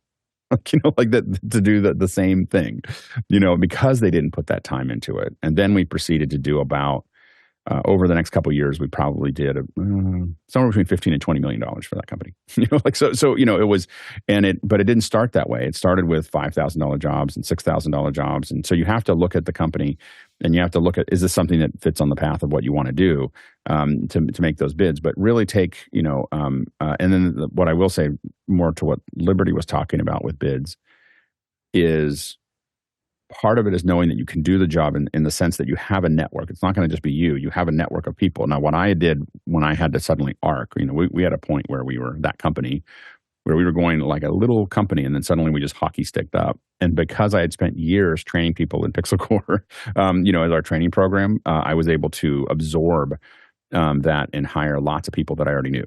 And so you don't need to do it with training, but all those free jobs your friends are asking you to do over the weekends or whatever, if you have time and gear, find ways to work with other people so that you can, do little tests and everything else, because that's nothing worse than realizing you're like, 3 feet short on a long jump, on site. And so, working and doing the things that you're bidding on are really important, especially when you get started. All right, Bill, let's dive into these questions. Absolutely. Our first one this morning comes from Ronnie Hofsøy in Tromsø, Norway. Is it a good idea to make more visual bids, like using Keynote for AV productions, not only just have a boring table and price offer like we used to? What to include? Alex? It depends. And so what I will say is that in general, I will make sure that I give them back exactly what they asked for. So if I have an RFP, if they want it in text, they're going to get 3 pages of text they're going to describe it, and then they're going to get something that's very boring sheet, and then there'll be a PDF that usually comes with it that's very visual. That's, oh, by the way, here's all the things, here's all the other stuff here, and here's how this all lays out. But don't give up the thing that they require for the thing that you think that they should be looking at. Give them exactly what they give Caesar. Give to Caesar what is Caesar's, and then add the other part on top of that. Ryan? Alex nailed it in that you can easily get yourself disqualified if you decide to get cute. But Mark Giuliani in the chat put a suggestion that I thought was useful, which is a QR code or some other short link perhaps to an addendum or some supplementary materials, whether those are specific to this particular bid or maybe they're just case studies that you've got on your website that are relevant to the scenario. So within the bounds of a particular kind of RFP or a proposal submissions kind of limits, we would absolutely always try to push that as visual as we can. And we're not often in an RFP scenario. And so I've definitely been opting for something that's more in slide format than in, let's say Word doc, PDFable format, to be able to try and tell a little bit more of a story than to just hit them with too much text. But don't get yourself kicked out on a technicality. Go ahead, Nigel. With a new client, I think you have to use the discovery process, given that you're allowed a discovery process at the beginning of the cycle, to really understand what they're looking for, not only in terms of the statement of work, but also in terms of the way that they respond to proposals. And sometimes if you get a good enough relationship going with the client, you can actually say, tell me, what sort of proposals tend to work better here? What do you like to see? Ask them those questions. People love to tell you what they like.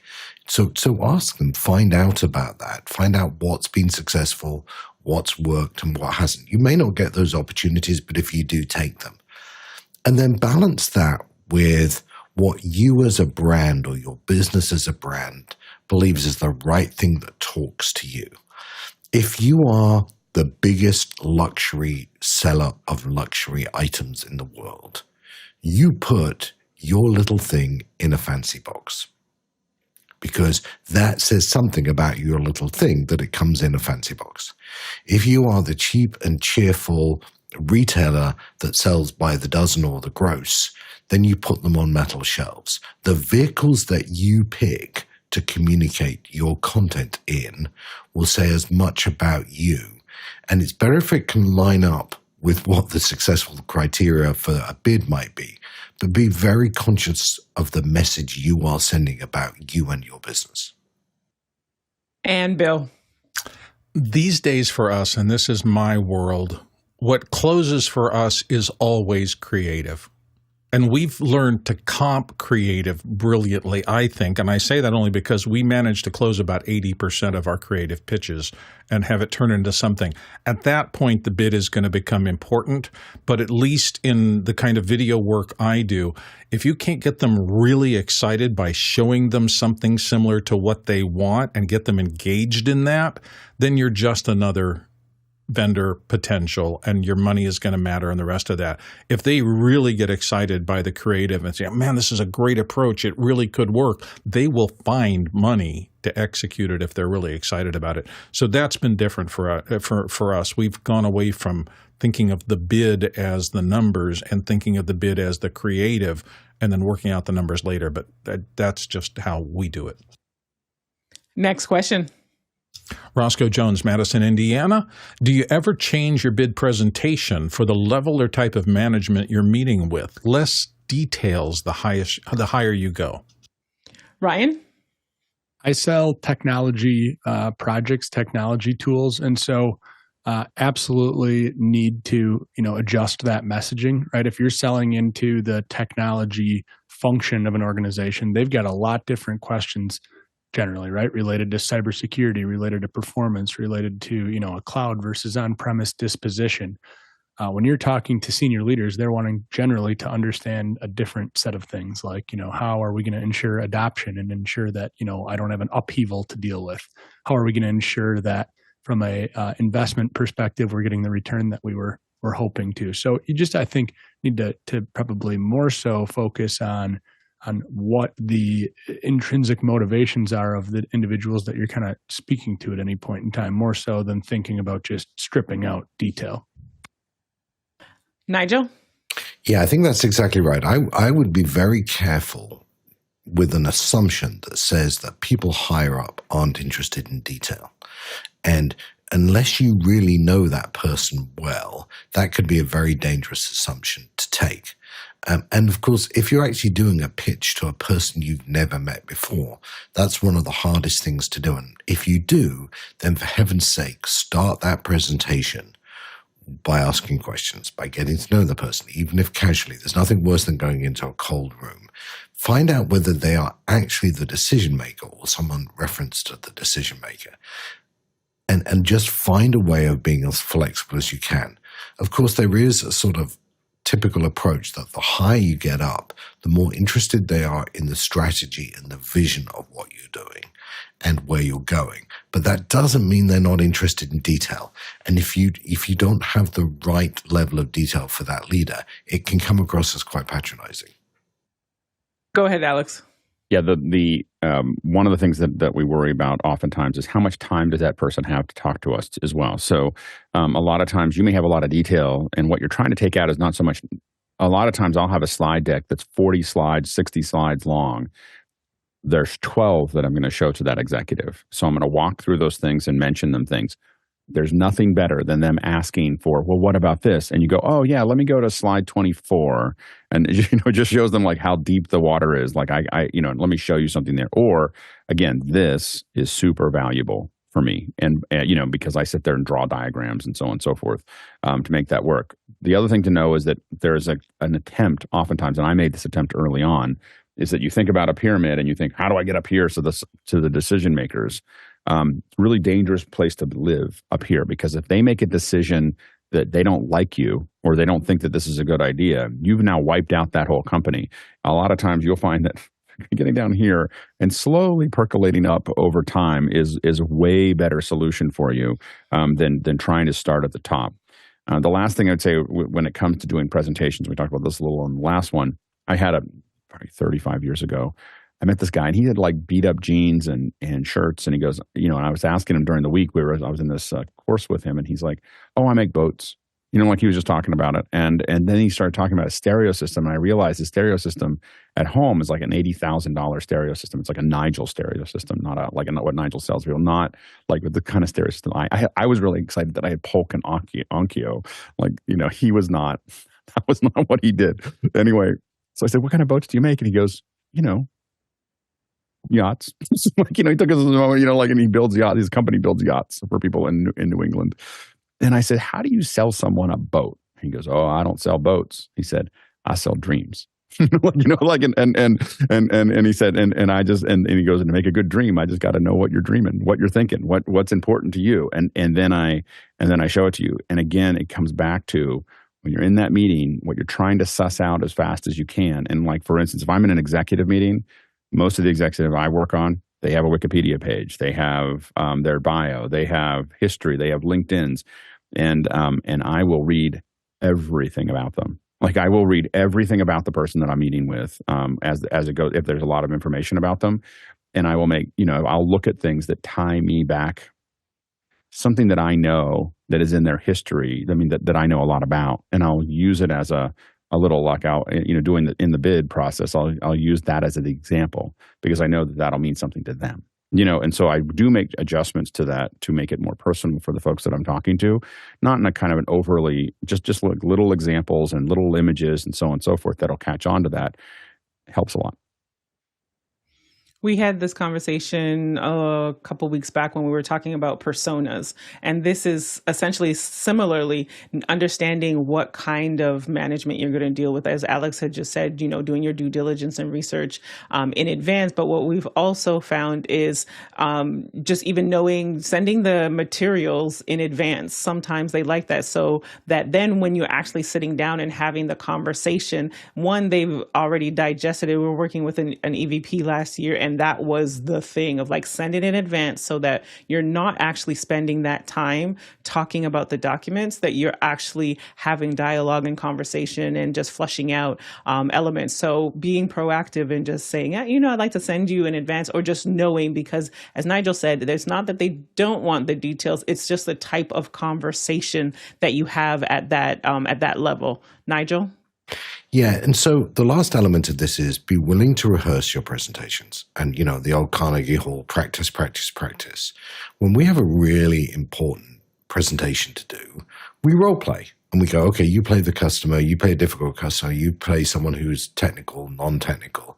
And just be willing to play in the zone. There's nothing more obvious to me when someone comes in front of me and I think they're making up. They haven't done some of the stuff that Alex has said. They haven't done the research, and they haven't practiced it. They haven't thought about what I want to hear, what I need to know. They're absolutely focused on what they want to tell me. And once that train starts, it's not stoppable, and it never ends well. Go ahead, Alex. And in the same way that you that I do that with folks, know that people do that with you as well. So what your LinkedIn looks like, what your online persona was. My first job that I made, I started making a lot of money. Both jobs that I really got off the ground, I was making $15 an hour doing interface design for Broderbund or whatever. And I wrote these articles that did not make any sense financially for me to write. They were really long. They didn't pay very much. And I'd write them for 3D Design Magazine and for other things like that. Walked into a thing where I was showing someone how to use Form Z or whatever, and I started showing splines. We're talking about splines tomorrow. I wrote this 6,000 word article for 3D Design Magazine for like $300. It took me like weeks and weeks and weeks to write it over. I started talking about splines, and the person there said, I read this great article about splines, and he pulled the article out, and then he looked down and realized that I was the one that wrote the article, and after that, it was like, okay, what's your hourly? Like it was just, it was a law firm, so it was a lot more than $15 an hour. And so, and suddenly I just, I bought my next car with cash. I didn't know what to do with, I just never seen that much money before. And then I got a job at Lucasfilm. I got a job at Lucasfilm because I was on AOL forums answering people's questions, and I've talked about that in the past. But the reason I say that is that understand that your online person, your Twitter, your LinkedIn, your YouTube, whether you're coming on as a panelist on this show, whether you're doing your own YouTubes, whether you're doing YouTube videos, whether you're posting things on LinkedIn, that's the air support. Like, that's stuff that you do all the time. And it's not something that if they know who you are, they do a search and see your name up in the first, you fill a bunch of the parts of the first page. It really makes the things a lot easier. It really, kind of levels that playing field out a fair bit. So really think about that, but also think about what you post as well. So if you really feel comfortable in your job and you've got lots of work coming in, you can post whatever you want on LinkedIn or Twitter or whatever, and that's all work. Like Chris can post whatever he wants. I think a lot about what I post, so I'm very careful about having those things show up, and oftentimes, I'm just, especially in LinkedIn, I'm super careful, which is why I don't post a ton of things. But even in Twitter and other things, I'm very careful about what I post, and just know that someone's doing research before your bid, and it may undermine you if you're not careful. And pulling in a couple comments from the community, Mickey says, absolutely, I present differently to suits compared to presenting to directors, creatives. John says, every time I'm a panelist, I'm surprised to see how many people reach out on LinkedIn, people names I've not seen, or ask questions or type in the chat. So someone is always watching. Next question. Rick Markley and Barabu says, how do you balance between too little and too much information in a bid? Some people want line item bids, but I feel the simpler, the better. Ryan? I personally would focus less on like that part of it, right? When you're talking about the line item detail around the pricing. And I'd think a little bit more about the content that you're going to put around it and how to be as concise as possible there. I think we've all probably got a Word doc file or a PowerPoint file that's got some boilerplate content, a little bit about our company, a little bit about our team. And we tend to take the protein that we know we need there and then surround it with some of that boilerplate content.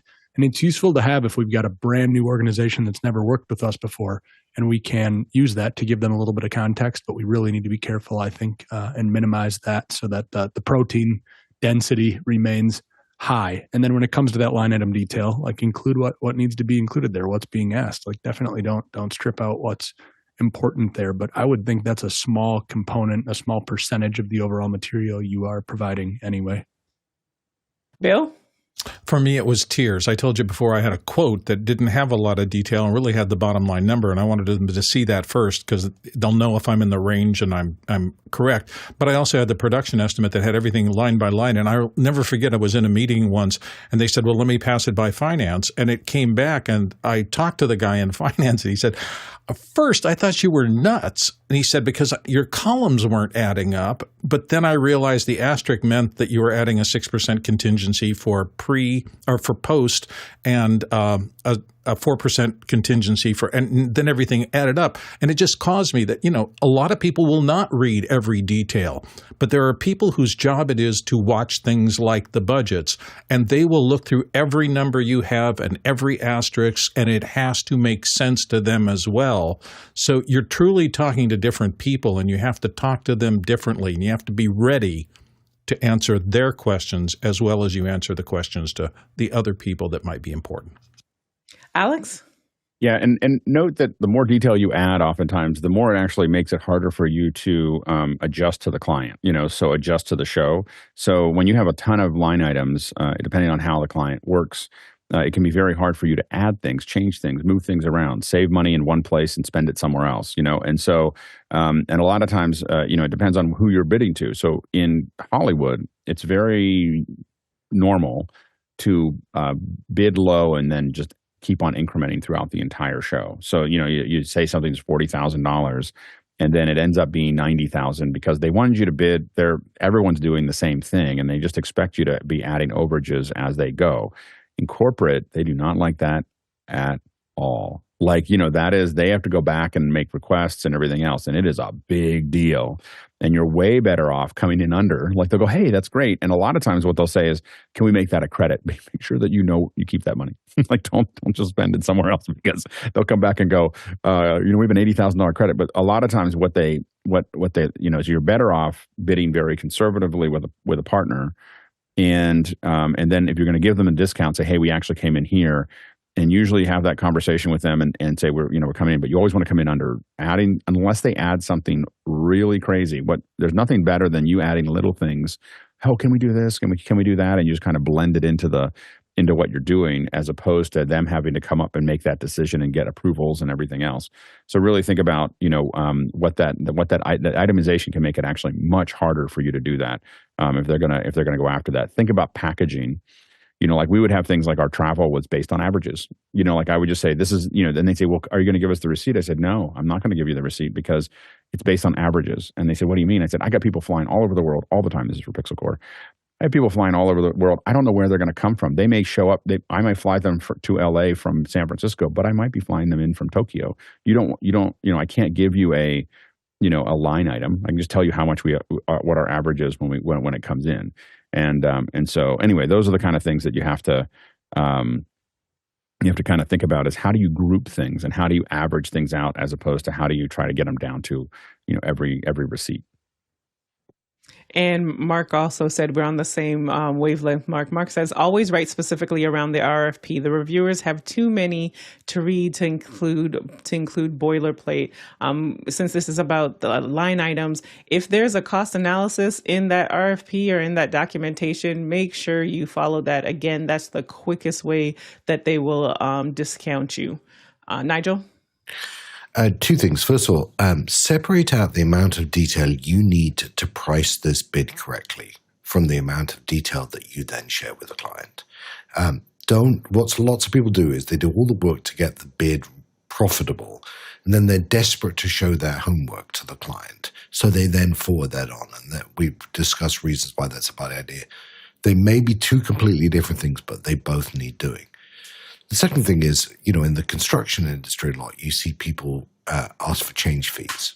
So you got to decide what your strategy around change fees or upsells or something once the bid has been done. If I'm working with an agency and I say, well, can I have all that, 4K video? And they go, well, it's $150 for a hard drive to make a copy. That's a really bad experience for me when I've just spent $150,000 with you. So really be clear as you're going into this, what you're going to do when something changes, what your process for updating the statement of work is or changing the bid is. Be clear with the client, because that can get you off track as well. Next question. Eduardo Augustine in Panama. Do you only do a bid if requested for? Don't give your pearls to swines? Ryan? Yes. And further, even if, a bid is requested from my firm or my team, that doesn't mean we're going to put one together, right? I mean, you got to qualify. Your team's time and is probably its most important resource. These things tend to be expensive to respond to, and you want to make sure you've got a very real relationship there, not just a request for a proposal to invest that time. Nigel? RFPs, RFQs are a muscle. You have to build that muscle up. You have to learn how to use it.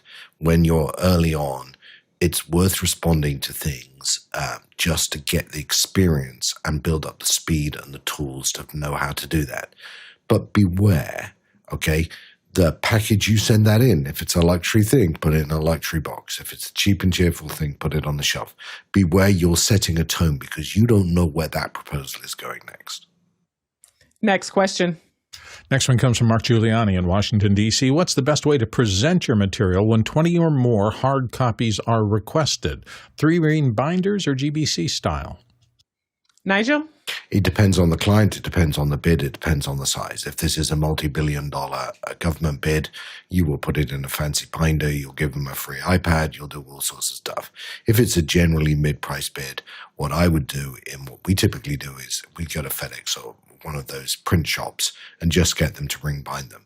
But it is worth remembering, the moment you ask for physical hard copies, you need to add at least 3 days into the timeline. There's a thing I've known as rather arrogantly as Dessau's law of printing, which is if you leave the thing to print to the last minute, every available printer will break. So you really have to put enough time into the schedule if you're going to have to do that. And 20 is a lot. 100 is a print job that could take days. Alex? Add toner. There's nothing worse than handing people stuff with bad toner. Like I really like your laser printer will do a great job, but add toner. Make sure it's nice and clear.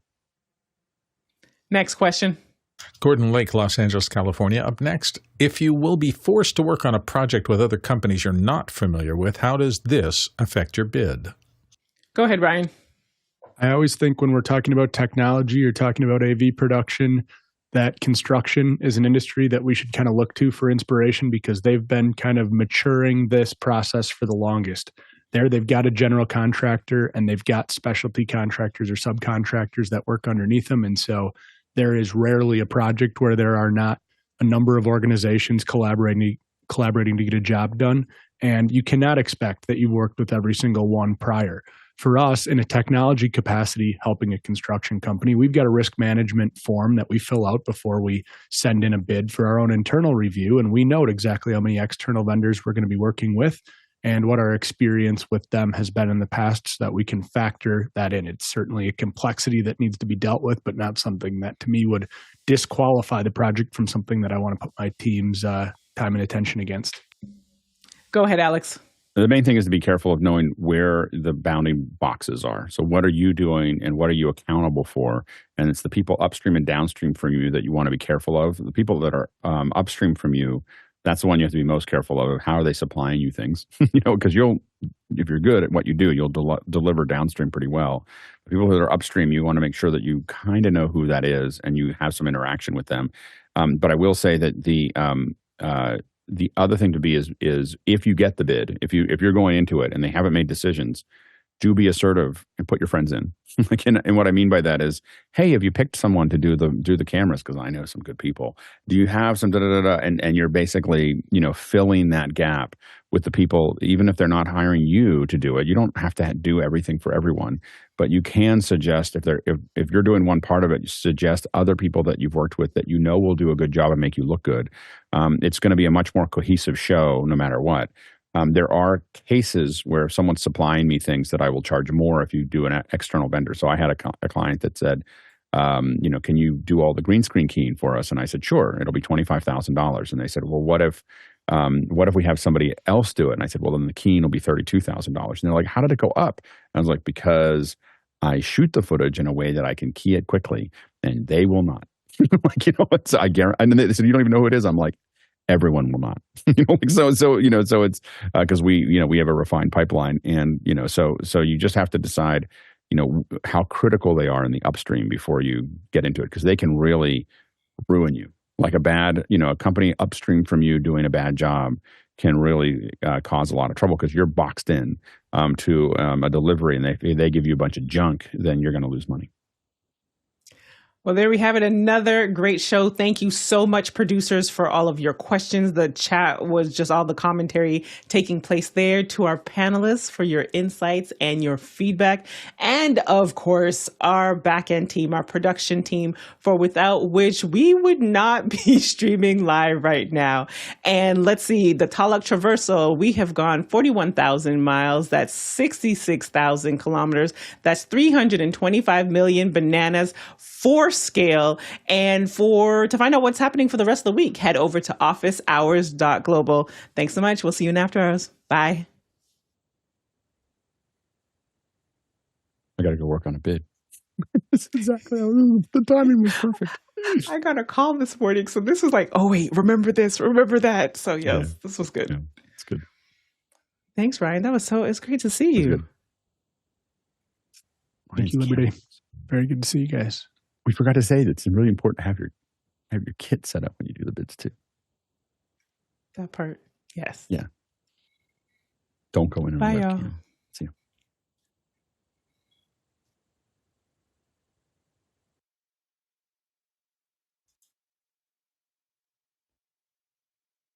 Thanks, back end.